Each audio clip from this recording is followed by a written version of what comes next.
Welcome to the last technical session of the third ILM International Conference of Responsible Management Education, Training and Practice. As most of you are aware, this year the focus of the conference has been on Sustainable Development Goals, which was finalized and adopted by the UN in September 2015. Over the last 2 days, we have touched upon 9 Sustainable Development Goals.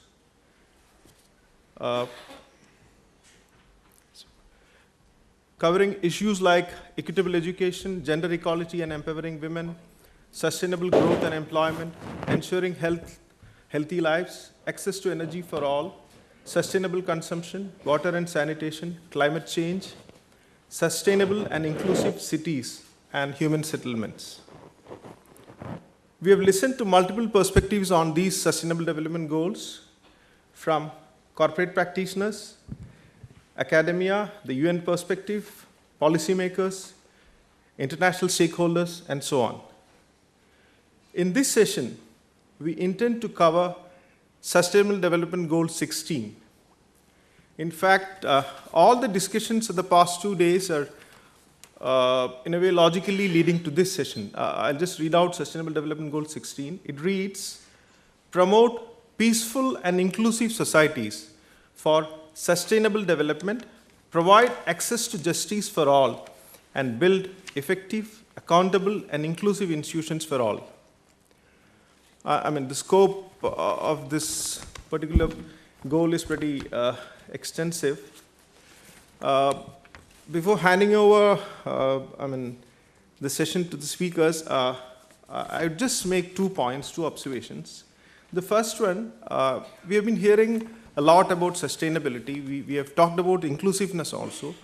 I would want to attempt a definition of the concept of inclusiveness as put forward by the International Commission on Growth and Development. They brought out a report in 2008. The report says, any growth strategy to be inclusive has to encompass 3 things. It should have equity, it should have equality of opportunity. Equality of opportunity is very specifically mentioned. Equality of opportunity in terms of access to markets, resources, and unbiased regulatory environment for both business and individuals. And third, protection in market and employment transitions. The second point, this particular goal touches upon the role and relevance of institutions. Institutions which are effective, accountable, and inclusive. I would like to remember Professor Douglas North in this instance, who passed away last month, who is supposed to be the founder of institutional economics, because I want to actually quote from him. His work, which actually fetched him the Nobel Prize in 1993, he was the one who found that conventional economic theory and markets often fail to explain long-run economic growth. He instead highlighted the role of the other factors which are mentioned in this SDG, namely political and social institutions in affecting long-term economic development. I hope this session will throw some light on the nature and role of different institutions and the rule of law in shaping economic growth in the human pursuit of the broader goals of promoting inclusive and peaceful societies. Let me now get on with my task to introduce the first speaker of the session. I have my pleasure in welcoming Dr. Vasanthi Srinivasan. She is a professor in the area of organizational behavior and human resources management and the chairperson, alumni relations at the IIM Bangalore. She was the ICCR chair professor of CSR, corporate responsibility and governance at the HHL School of Management, Leipzig, Germany. Her areas of interest are women in management and boards, generational diversity, HRM in rapid growth organizations, and ethics and HRM in healthcare in India. She was also a British Council visiting scholar at the International Center for Corporate Social Responsibility at the Nottingham University Business School. Over to you, ma'am. Thank you. Can I go there? Yeah, please.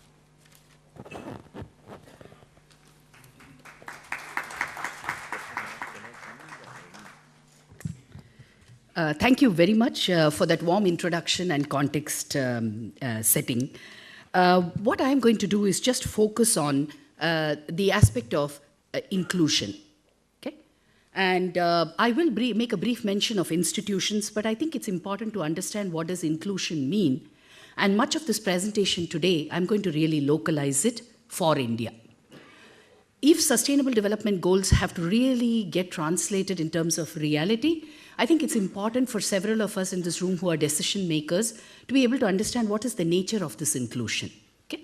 Let me start with a statement that I have heard many times, which says, India is a very complex country, and everything you say of India, the opposite is true. Okay? So on one hand, we have the Forbes billionaires list, and we have several of our Indian names there. And at the other end of the spectrum, when you are actually looking at where are the most vulnerable below the poverty line, people who don't have access to basic food, clothing, and shelter, well, we come number one there too. Okay?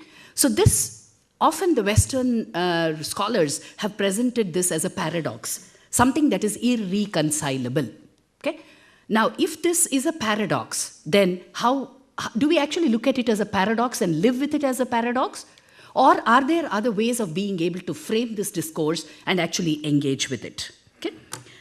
Let me begin. So what I will do over the next 7-8 minutes that is available to me is to actually draw upon some of the work that I have been doing over the last few years to pose more questions, and also to be, my hope is that several of you who are in this room will actually reflect on it when you get into organizations, whether you are in the field of employment, or you're looking at employability, or you're looking at training.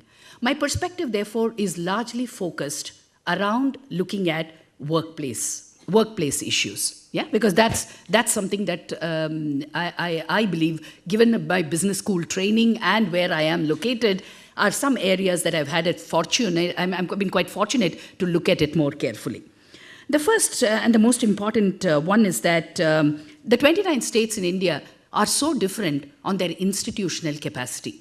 Why is institutional capacity needed, and how does that actually tie into inclusion? And thank you for setting North's statement, even though you didn't know that you were going to enable this process so much. Thank you very much, because we are not just talking, when we talk about institutions, we are talking about not just the main institutions, often that we talk of the judiciary and others that my other speakers will talk of, but much local institutions. The financing process when a woman or a person with disability walks in, how are they treated when loans are granted? Okay? How does the community around assess the capability of the vulnerable and the marginalized? Because a lot of trade is about trust. So where are the social institutions that enable, in translation, of potential and skills that excluded communities and individuals possess, and how do you actually bring them into the mainstream trade? Okay? So those are the kinds of questions that I'm actually raising during the conversation. Now, the 29 states differ in terms of governance, clearly. There are the well-governed states and there are the not so well-governed states. Now, what is the challenge for a country like India? The challenge for a country like India is that the mean and the deviation are the range is so large that anything that you do needs to find what I would go back, and if philosophically I can call it, where is the threshold of that golden mean? And I think each one of us will be confronted by identifying that golden mean in whichever space we are in, if we have to ensure that the Sustainable Development Goals are met. Let me just spend a little bit of time in framing the context of inclusion, and therefore I'm also going to be talking about exclusion. The first and the most one is that, unlike other societies in the world, we are not a multicultural society.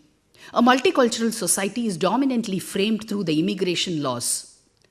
We are what several scholars have called us as a composite culture, a pluralistic culture, which is all the differences that have emerged actually have emerged historically and over time. Why is this important? Because you cannot segregate based on surface diversity characteristics. So you cannot segregate and say they are Hispanics, they are blacks. No, not possible.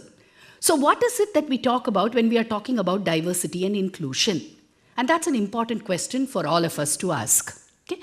So what I'm going to, therefore, if you are a pluralistic society, what does that mean? That there are enough spaces for exclusion that many of us sitting in this room may not even be cognizant of. Okay? And that's really what I'm going to present. The first and the foremost one. About 6 years ago, okay, so let me start with my work on gender, because that's a subject that just gets beaten to death, but there are just so many nuances to it that I wonder whether we even reflect on it. Okay? The first and the most important one. 2003, I started my work on gender.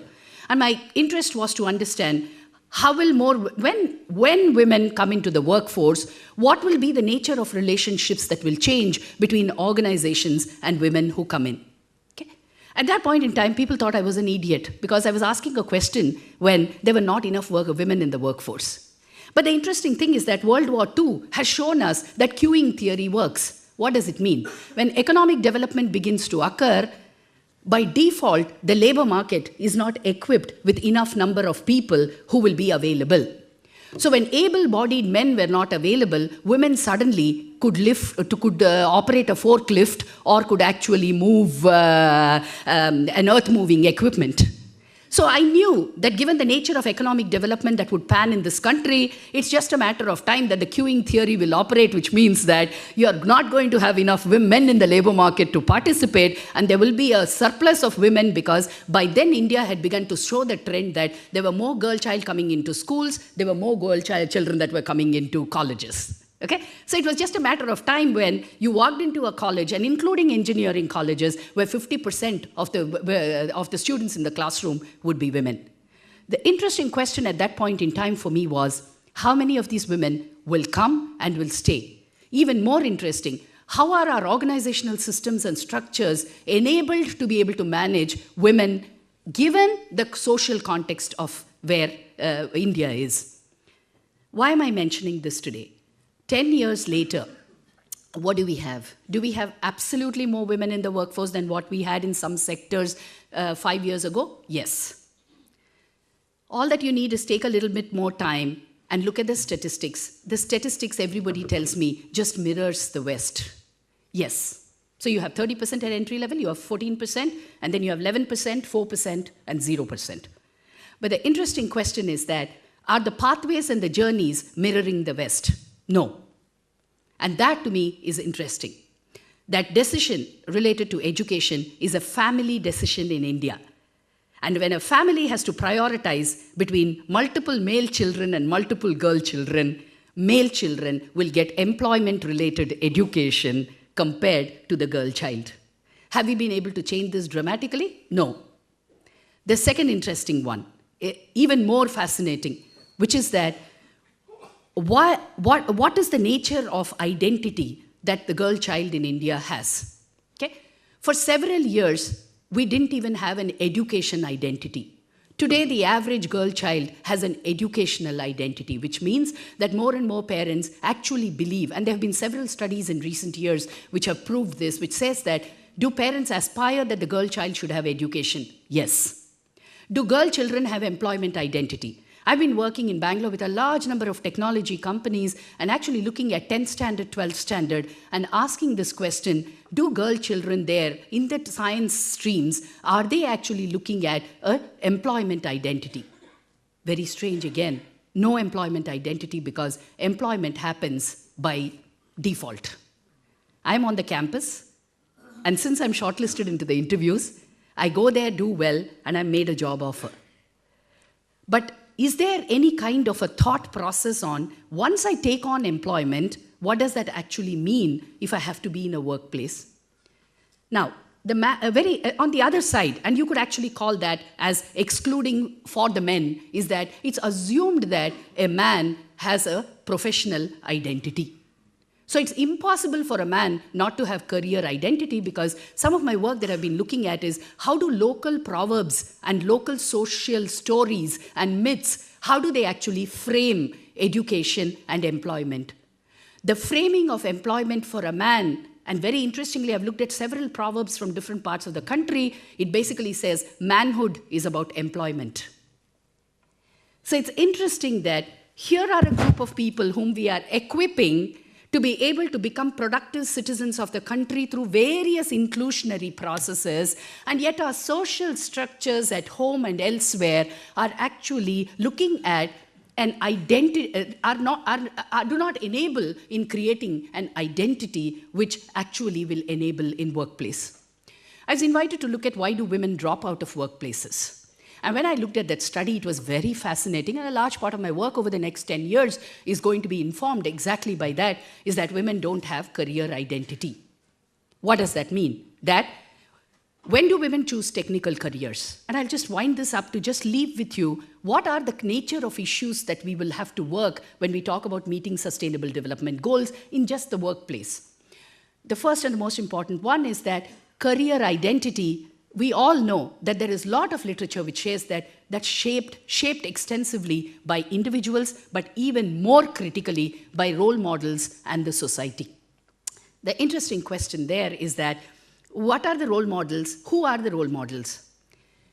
Again, in another study when we did, we realized that why do children choose engineering or science? Girl children choose science or engineering only. The key person who makes the difference in their choice of education is the father. And wherever there was no father, it was a significant male. So all educational decisions relating to higher education is significantly driven by the male. Career decisions relating, employment-related decisions are driven by male. But very interestingly, the father, who's the key player in that whole process, on a career identity, it's a beauty. Why do women not stay at work? Because the father who gave that identity is the person who actually is confused between the father identity and the professional identity. So most fathers want to be good fathers. So when you talk about inclusion, where do you begin with inclusion? I need 30 seconds and I promise to close at it, okay? Or maybe I'll just leave it for now and we'll pick up the conversation. What's your take? Yeah, 30, maybe, yeah? Maybe 1 minute. Sorry for negotiating. I wouldn't like that if I were there, yeah? But I want to leave the other one is, all of you talk about Gen Y and Gen X, okay? What is a generation? A generation is a product of its time. And therefore, how can a Gen Y and a millennial from any other part of the world actually be relevant for India? We went out and did another study, and very interestingly, there are only 3 generations. And it doesn't matter whether you're a 20-year-old or you're a 60-year-old. It has directly to do with social mobility, socioeconomic mobility. I'm loosely calling them the silver spoon generation, the rooted in the past generation, and the Gemini twins generation. On that note, let me leave you to think about it, because all of these impact how we include or exclude. Thank you.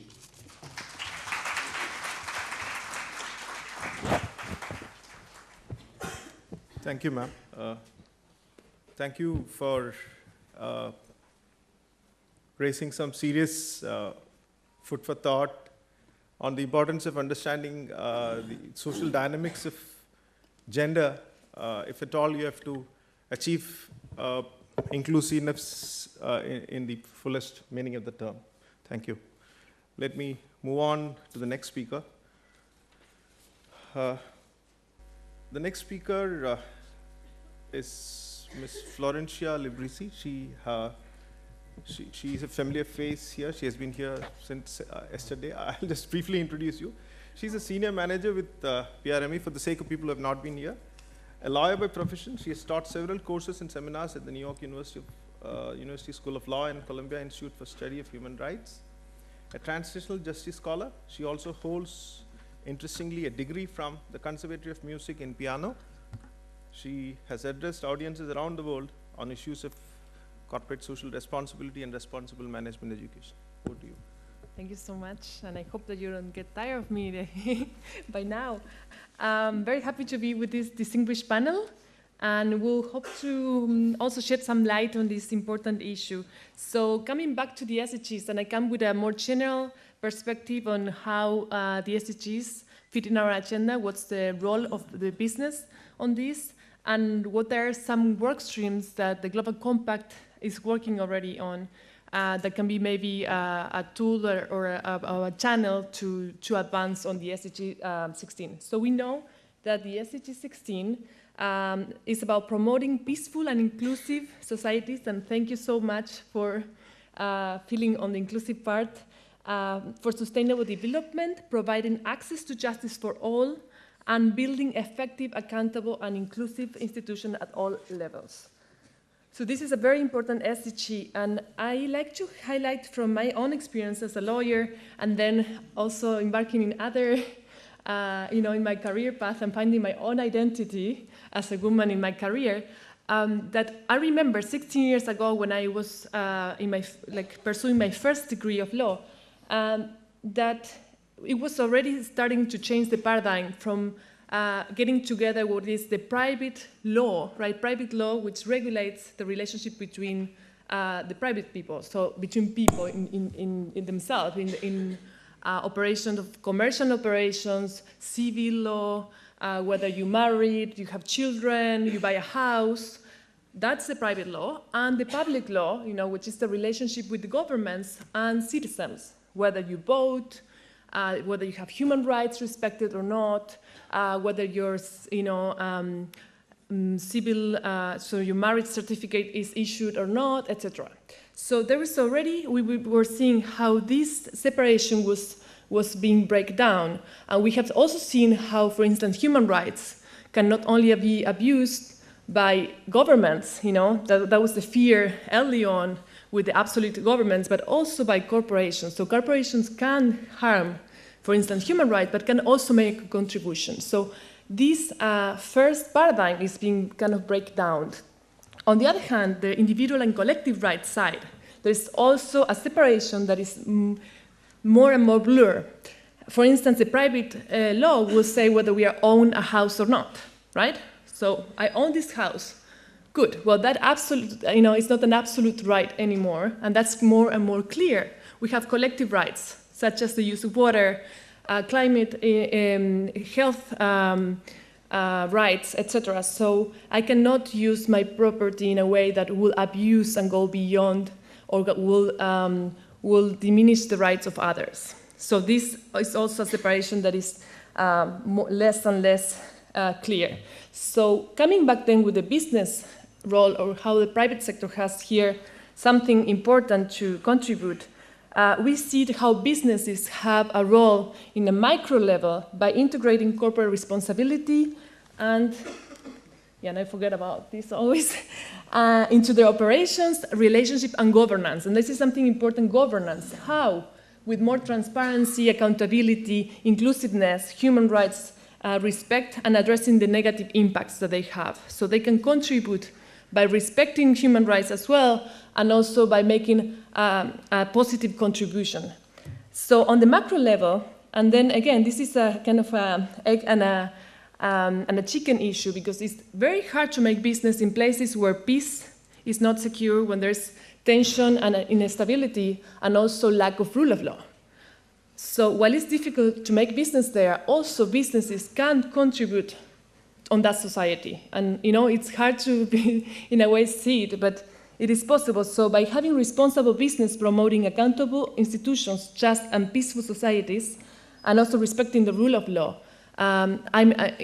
employees will also be more integrated, happier, and will also build into more just societies.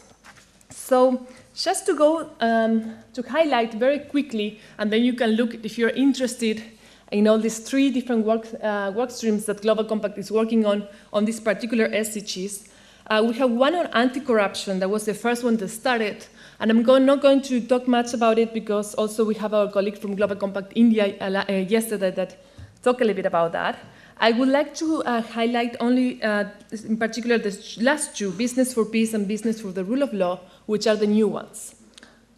But these three work streams, we think the Global Compact, they all work with multi-stakeholder dialogue, They identify good practices on companies. They advocate for change of policies internally and externally. And they also communicate on the progress that they are doing in the businesses. So Business for Peace is one. So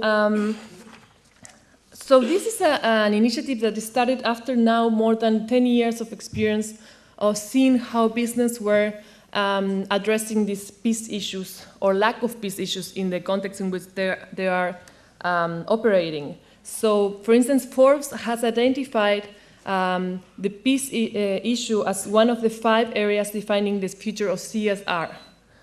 And this platform assists companies in implementing Global Compact principles in a very complex and difficult areas. So if it is a challenge to incorporate sustainability in a normal environment, imagine how much more challenge is when peace and is not something that we can rely on. So this platform catalyzes collaborative practice action, advance peace by leveraging business influence on the workplace, at the marketplace, and the local communities. And this has been growing now with 130 companies in 40 countries, and more than 20 Global Compact local networks are working on it. So the next slide is just a few quotes of our Secretary General Ban Ki-moon, our former Executive Director Georg Kell, and Sir Mark Moody-Stewart, the Vice Chair of the Global Compact Board, on how important is the role that business plays on peace. Well, there are many publications already outside, and this is a timeline. I just want to spend so much time on it because I want to make sure that I talk about the other one as well. Where is it? Well, there's a timeline somewhere there, because this has been a very well consulted process, trying to include the different voices. And then there were some different publications that they were coming, and also different events in which this is an ongoing engagement opportunity. So there are a few cases. I just wanted to highlight some key lessons learned, but most of the cases are companies that somehow they see disrupting their operations because there's social unrest, because there's labor conflicts, or often, in some cases, for instance, even migration that was not able to be channelized in the right way, because we know migration is a very positive factor often, but it has to be well channeled. So they have seen how direct dialogue, inclusiveness, making sure that every important stakeholder is on the table, and building trust can make a huge difference. So these were some of the positive cases that you can see on the website. And so it's very quickly. Okay, also to let you know that there is a prime Business for Peace work stream working very close with Global Compact Local one, raising awareness, developing research projects, and also having some outreach measures. Good. And then highlighting this one, which is also a great program on the business for rule of law and the guide for general counsel. And first, to talk about as a lawyer, lawyers they call us Department of No. You go to a lawyer and they will tell you, no, don't do this. This has all, these are the risks, there's possible liabilities, don't do it. Well, we have seen, and this is what the guides for general counsel talk about the great and positive impact that lawyers can have in a corporation when they see their role as a much more wider one, where they see that they can be wider counsels, leaders, and they can incorporate sustainability in what they do. So it's not about just saying yes to everything now, but it's being able to assess the risk and opportunities and realizing that sustainability actually shows to be it has a good business case, but also can be a way to generate value. So the guide is quite interesting. It has been with consultation with many general counsel. I'm not going to detail more on that, but please, if you're interested. I also think it's interesting how corporations have to be more aware also of that role of lawyers, and they hopefully can work better in an interdisciplinary way. And finally, I know I'll also take maybe 30 seconds more. On the reasons for the rule of law, again, it's important that businesses understand that they have an important way to contribute to the rule of law, and rule of law is not something only for governments. You know, when we talk about rule of law, what is rule of law? It's basically when we talk about rule of law, we talk about society based upon rule of law is the one that is all actors, including governments, businesses, and individuals, are equally accountable to clear, fair, and predictable laws. The rule of law requires a strong institutional framework to ensure these laws are enforced through accessible and impartial institutions in a manner consistent with international human standards and norms. So what is not rule of law? Let's put it that way, it would be easier and shorter. It's not a bad example of rule of law is when we have, for instance, not inclusiveness. Let's have for a minute, imagine that only women, this time, dictate laws or even internal regulations in a company that will apply only to men. Would that be a good case? Would that be the opposite, like only men dictating rules or laws against women? No, we need to make sure that all stakeholders and all parties that will be somehow affected are part of that. So consultation is important. Would it be a good example of rule of law if we have an unclear policy? It wouldn't. Unpublished, no. We have to publish, we have to make sure we have enough time to comprehend the law or the policy, internal policy, to be applied. Also, it's important to respect human rights and make sure that we're respecting the agency of the people that is being affected. So, well, that's pretty much it for now. There's many more that you can see, many examples that you can see in the website, and I'm happy for any question or comment. And then there are many colleagues that you can also connect with if you want to have more information on this particular case. Thanks so much.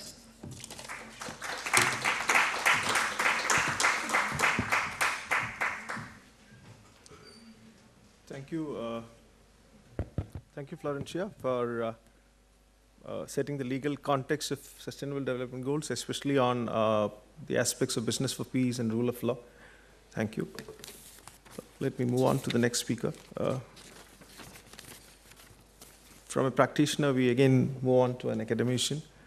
I have the privilege to introduce Professor Jagdeep Chokar. Professor Chokar is a former professor of organizational behavior and dean at IIM Ahmedabad. He is a renowned citizen activist for improving democracy and governance in the country, an avid bird watcher, a lawyer, an engineer. I mean, he dons all these hats with ease. He has taught in several countries, including Australia, France. His broader interests are electoral and political reforms, informed choice, world affairs, and ornithology. His research has appeared in several international journals. His writing has also appeared in business and popular press in both English and Hindi. In 2008, he was awarded the Ursula Gilleen Global Psychology Book Award for making the most significant contribution to psychology as a global discipline. More meaningful in the context of the discussion, he's one of the founding members of the Association for Democratic Reforms. ADIA was given the Social Impact Award by Times of India, NDTV in 2013 and 14, respectively. Over to you, Professor Chokar.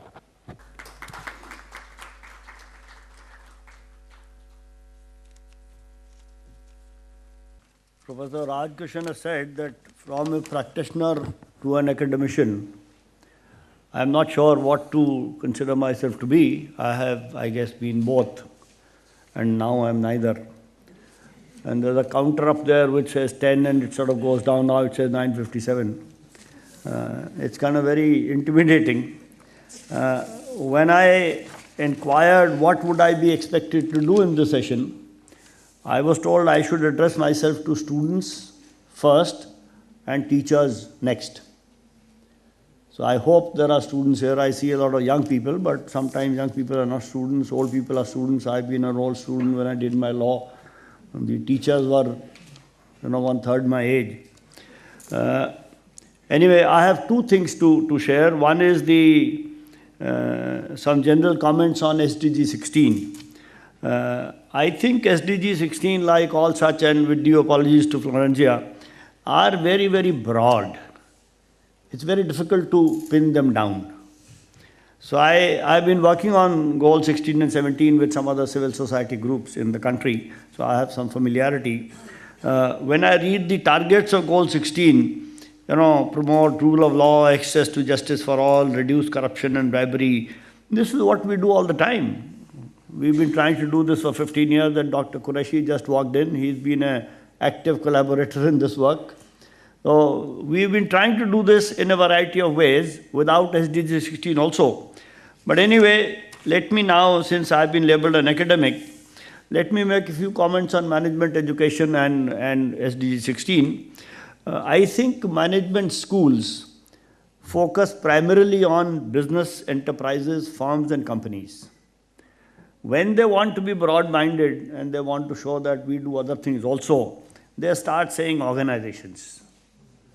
And I've also often said, there are hospitals, there are universities and colleges, which are organizations. And the most liberal of business management schools say NGOs are also organizations. But the objective seems to be to make the business enterprise sustainable. So in that context, sustainable development goals will apply to perhaps making business enterprises sustainable, which is what has been mentioned in the earlier presentation as corporate sustainability. Now, what a lot of us, and I have been a management teacher if nothing else, what we most often forget as business enterprises, firms and companies and organizations are part of a larger entity called society. And you cannot make a business enterprise sustainable unless the larger entity is sustainable too. And therefore, it is very important, I think, for businesses to realize that sustainable society is a prerequisite for business sustainability. This sounds very simple and logical, but I assure you, it is impossible to put it across to businesses. I have written about it in the Financial Express, in the Economic Times, and CFO Correct, which I think people in businesses should be reading. But there is no impact. What I think is that, therefore, principles of responsible management education, PRME, must focus not only on making corporates and businesses sustainable, but also to make the society sustainable. It can't be left to other stakeholders in society. As the cliche goes, war is too important to be left only to the generals. And I have often adapted that to say politics is too serious a business to be left only to politicians. Let me give you a third adaptation today. Business is too serious a business to be left to business persons only. Society should have a stake in business.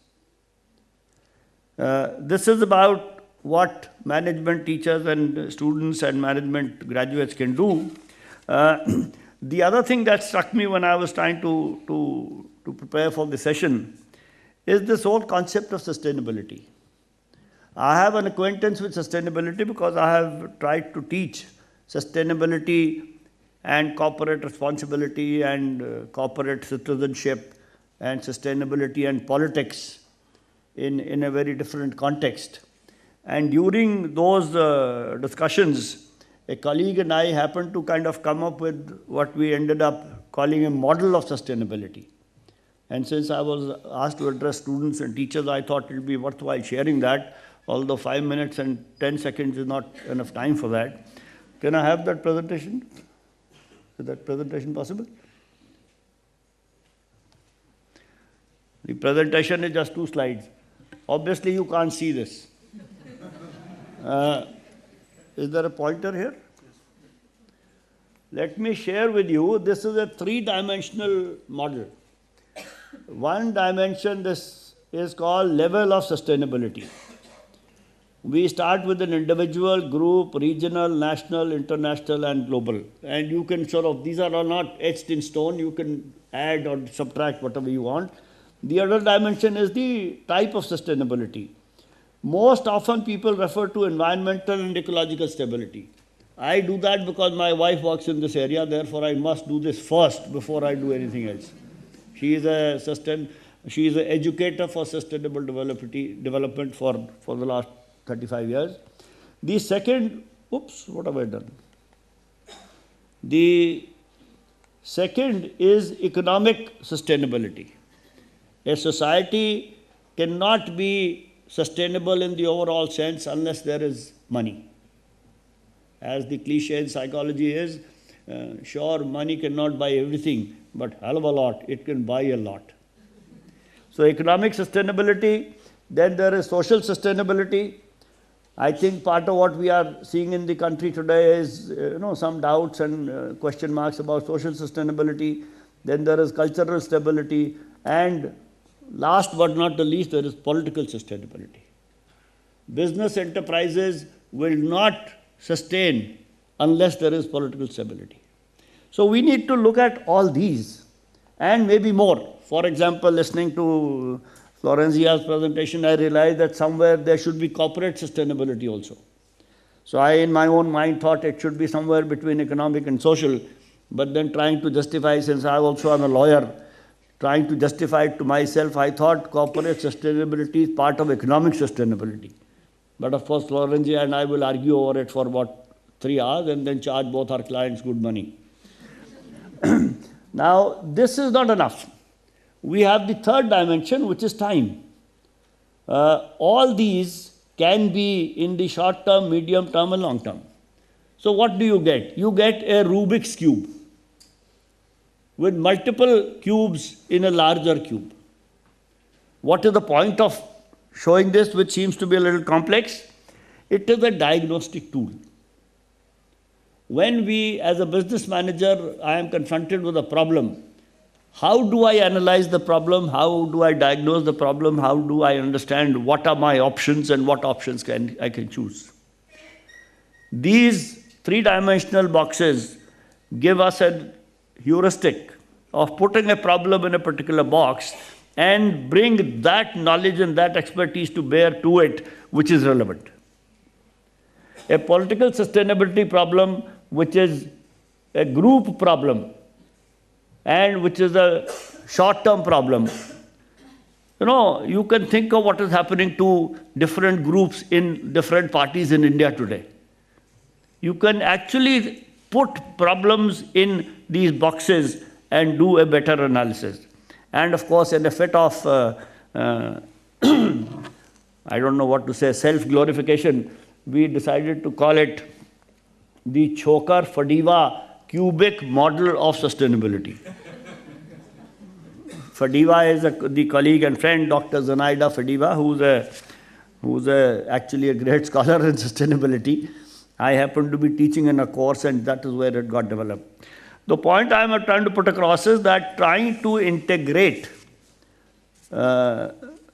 sustainable development in corporate working or management education is a very complex task, which cannot be done. The entirety of Goal 16 cannot be achieved in management schools or in companies.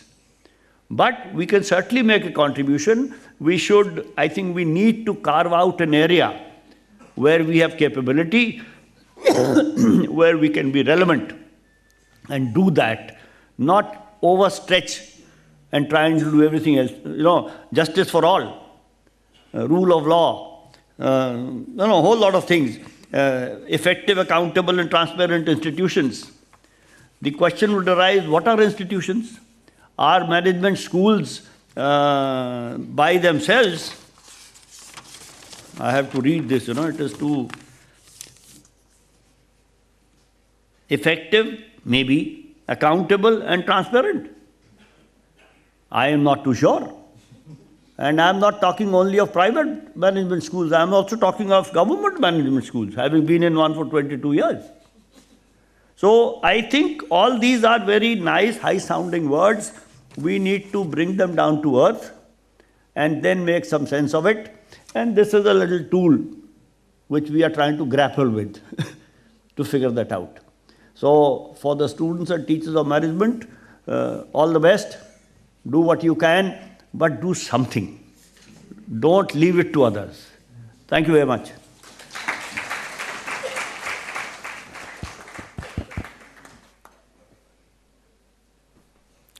Thank you, sir.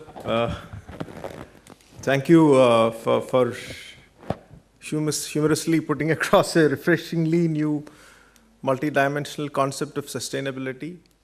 I think it's high time to think that business is too serious a business to be left to business people alone. We need to think about it. Thank you, sir. Let me move on to the last speaker of the session. The next speaker is Mr. Sandeep Tyagi.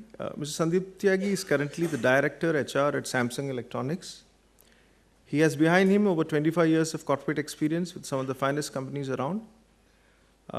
He has worked with NTPC Limited, Delphi Automotives Limited, Sony India, Xerox, and Bharti Airtel.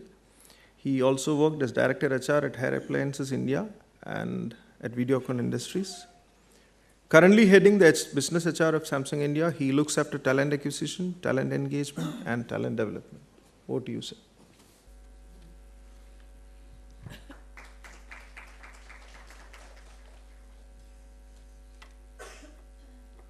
Good morning, friends, and good morning to distinguished panelists here. The topic today is a very thought-provoking topic here. Generally, when I attend seminars at management colleges, topics are pretty mundane and pretty related to corporate side of this. This is something which is very societal in nature and very thought-provoking, as I said. Promote inclusive societies and provide access to justice for all and build effective, accountable institutions at all levels. So, I mean, each word is so relevant and important that, I mean, if we discuss this in detail, probably it'll take a very long time. So, basically, I come from corporate sector, having worked mostly with multinationals, some of the largest multinationals of the world. And I have the opportunity to look at our corporate sector, our society, our country from a perspective of a citizen, of a manager, and also as somebody who feels that has a responsibility towards the country and the society. And when we talk of such thought-provoking topics, inclusive societies, justice for all, accountability, you see, we have to keep in mind that we have plethora of institutions in our country, in societies. We have some of the best available institutional frameworks, whether it is for India or whether it is globally. We have some of the best possible legal structures across, whether we talk of our country and whether we talk of global level. We have some of the best possible democratic systems or different forms of government at most of the places. Some places we still, have societies which are in in chaos, which have kind of dictatorships, military rules, but more or less democracy has come in.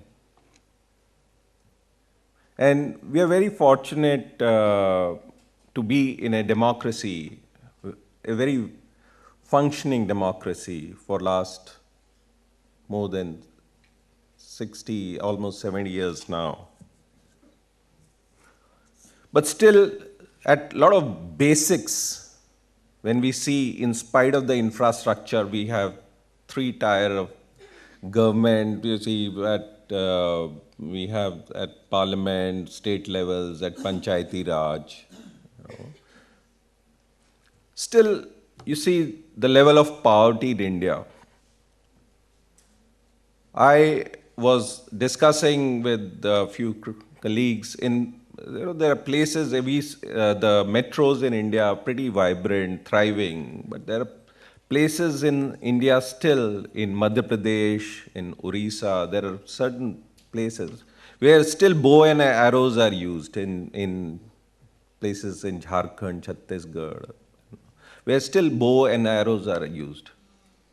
And we come up with very thriving slogans, shining India, India shining, India moving, India great country. And so undoubtedly our country is great.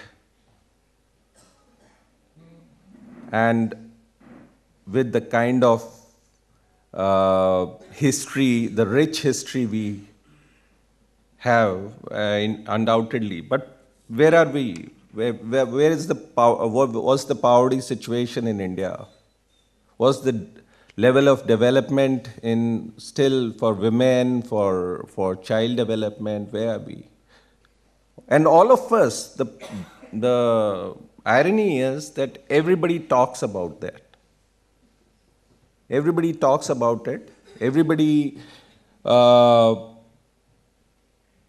wants to, as it seems, they want to move towards a better society, but still the differences, the improvements are very marginal.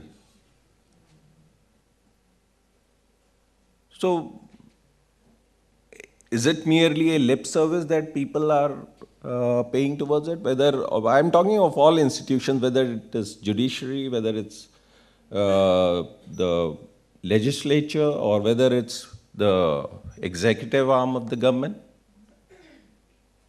So that is something very important question, that are we paying a lip service, or are we really serious about actioning?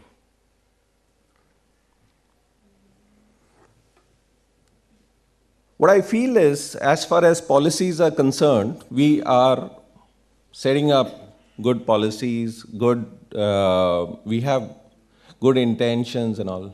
But when it comes to execution, we are way, way behind the required level of processes and systems.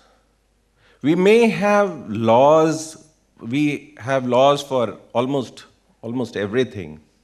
We have institutions for almost everything, but are they really functioning? I mean, we have a society which only reacts in crisis, only works in crisis. For 3 years, this Nirbhaya case was going on, where this child juvenile was there was a huge outrage on whether he's going to be, increasing the age, decreasing the age for having been considered him as an adult. For more than 3 years. And when the media built up the pressure, within a very, very short time, this bill could get passed and it could become a law. So are we a society which works only in crisis? We had huge amount of years for preparing for Commonwealth Games, but the actual work for Commonwealth Games happened in last couple of months only, when overnight the flyovers were being built. And I see the state of highways in India. I mean,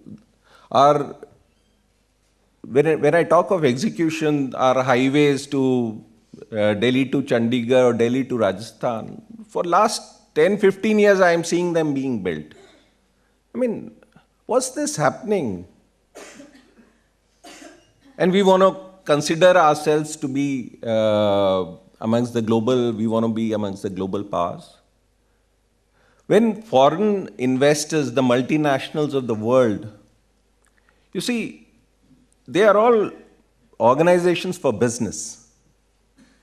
And they would look for productive gains, profits, basically, because they have investors who have invested in those organizations. They are not there for charity. So when we want foreign capital, FDIs of the world, they look for returns on that. And it's not by somebody traveling and, speaking good words or addressing the CEOs of the big corporations that foreign investments will come in. Foreign investments will come in only if there are systemic changes to the investment climate. Our taxation system, everybody talks GST is a good thing, but as soon as the party in power changes, the views change. And it took 10 years for us to change the FDI limit in insurance, and I don't know how much time it will take for GST to come in. And when multinationals, they look at investments, they look at basically what's the kind of taxation system. Is it steady or it will change? Because that creates huge amount of differences in whether the investment should take place or not. If it will change frequently, no corporation, no global corporation will invest in India. If it is steady, they can calculate their ROIs, only then it will materialize. I mean, we had the cases of Vodafones of the world, and I mean, it brings huge amount of uncertainty in the multinationals. So, to conclude on things, I am very honored, we have our former Chief Election Commissioner, very learned man, and I had the opportunity to listen to you, sir, at NIPM, where you had suggested in one of your speeches that the management students, management colleges should take up projects related to societal development, where these projects, after their maturity, they can be implemented for societal development by college students. So, such a wonderful thought that when people at their own level can bring in such, can look at changes, why not government can do this? After all, government is for governance. We consider one of the largest democracies, but whether it works, this is what we need to consider. Whether it functions, I mean, what's this happening around? We have a parliament which hardly works. It's supposed to function. I mean, what kind of a democracy is this, sir? I mean, it really works. They have responsibility towards the citizens. Citizens pay a lot of, it's dependent on taxpayers' money. So what I feel is we should need to have we have policies, as I said in the beginning, we have institutions, but do we have like in corporate sector, we say SOPs, detailed SOPs, or SLAs, what in government is said, MOUs, Memorandum of Understandings.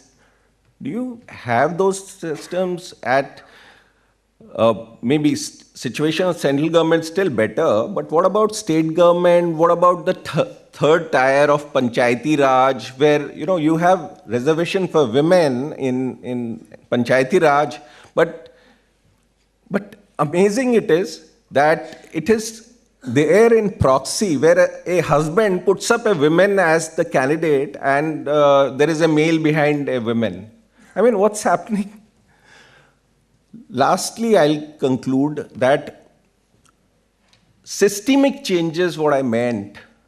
You see, I come from mostly out of my 25 years, last 16 years been in consumer durables industry, and I've headed HR for organizations like Sony and Xerox, Haier, now heading HR for Samsung. You see, what I feel is, in India, level of women, they're supposed to be expected role of women in India is that of taking care of household, the actual drudgery of household work, and often they have to sacrifice their careers for household. It happens in corporate sectors also. But today, in consumer durable industry, there are things available which can bring significant amount of changes in way the household functions.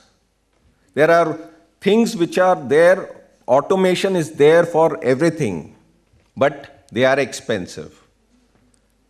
These are the places where state can play some role. You have washing machines with different capacity, with different level of technology, which can completely eliminate the washing, change the scenario of washing clothes. And women are expected to do that. There's microwave ovens which work automatically. Cooking is taken care. So these are certain things which are available technology-wise. It now depends on society and the government to use them and change the way the world functions. Thank you very much.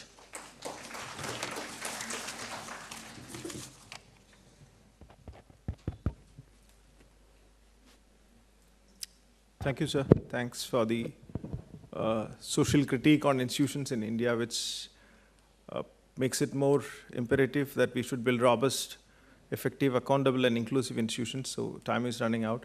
Let me throw the floor open for questions. We could take maybe one or at the most two questions. If anybody has got questions.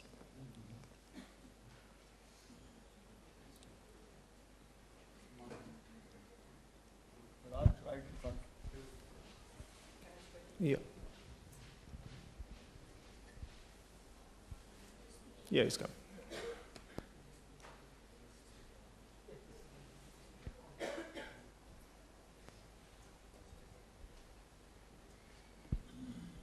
Thank you.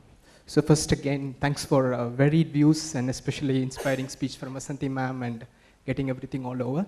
And I'll be quick, just picking up the last point from Sir Sandeep and also what Sir told him in his lecture, like bringing students into social impact, like you were telling about bringing management students on working on social impact projects, which will in a long run impact the society at large. So I'm just bringing a spin into making into a reality what we can actually do to bring that into reality in Indian scenario. Because I did my MBA from University of Leicester, and I'm a graduate entrepreneur sponsored by the University of Leicester. This is because of a project which I started as a student, and it is one of the UK here accredited. Here is higher education achievement reports, which goes into the degree transcript of students, and they can take it up. And this was easy for me in UK, although I started the concept in India. So what is that we can do? We have everybody representing here, the government, corporates, and the student board. So what can we do in reality so that we can have students taking up projects, and we can have corporates who can fund the projects as a part of their CSR, and we can link up with grassroots social impact organizations who can implement it. And this can also be linked with UN global goals. So what can we do in reality in India to bring it? And we have already made a pilot in UK, and one of my goals in Indian visit also to make this a reality in Indian grounds. So probably if you can give your views on it, we can think of an action plan which we can work on the next 90 days to implement at least 3 projects. I must mention that there are a number of such initiatives that are working. I think my first challenge would be in actually consolidating it in a meaningful way. Okay? And the reason is I've been part to several of these initiatives, at least from IIM Bangalore. Okay? So yes, what is it that I see that's missing is that I think the definition of corporates as funding, okay? I think that is where all the problem is today. We don't hold them accountable as citizens. We hold them accountable on the law. Okay? And if I were looking at it, I would actually look at how do you create social impact innovation by actually corporations partnering it, because that's where the real challenge is. Whether it's IP related issues or whether it is actually creating an ecosystem for an idea to prototype. So there is much more than that, because so that's, I think, one thing is, I think we have to get out of that mindset of businesses as funders to businesses as partners, okay? And I think that mind shift is where I struggle, quite honestly, yeah? And the second one that I think is you just need a very good program office, particularly when you're running multiple institutions. And I think that's another challenge, to be able to identify that and run it sustainably over long periods of time, yeah? And I won't get into the education department because I don't have, in terms of certifications and stuff. Yeah. Can I say something? Sir, please.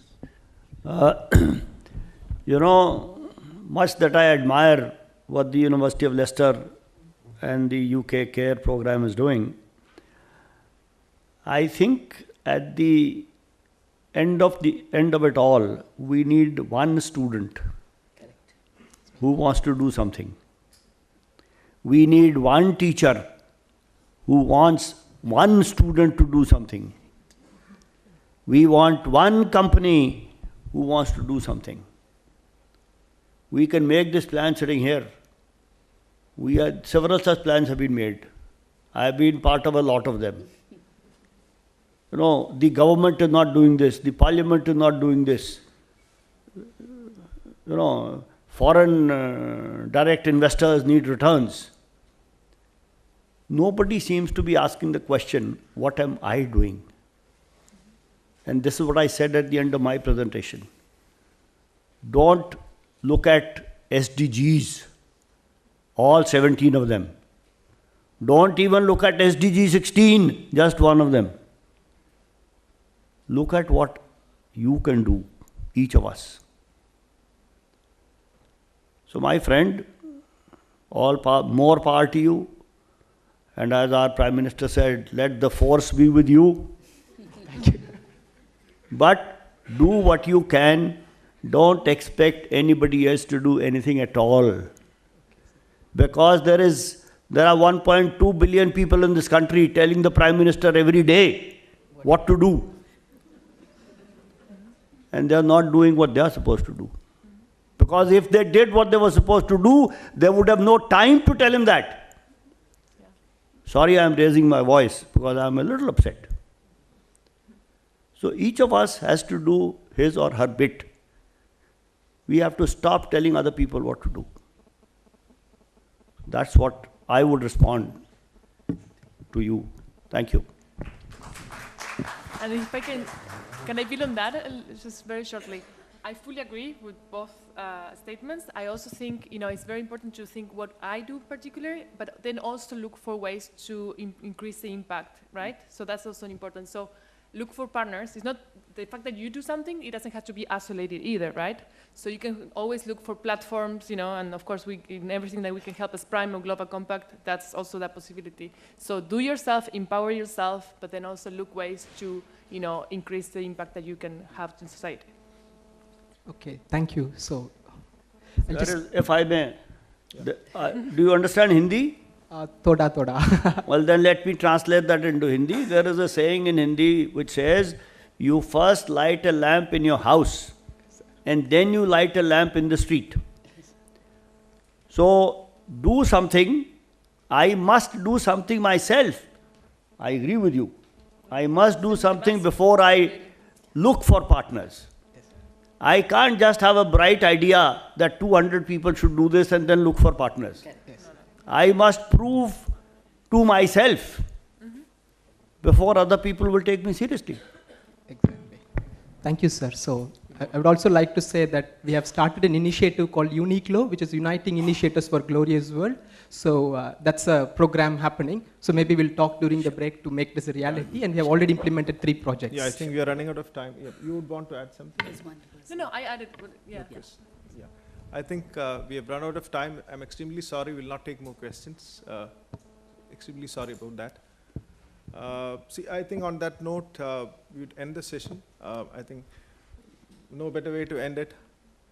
I mean, be the change you want to be. I mean, forget about where it came from.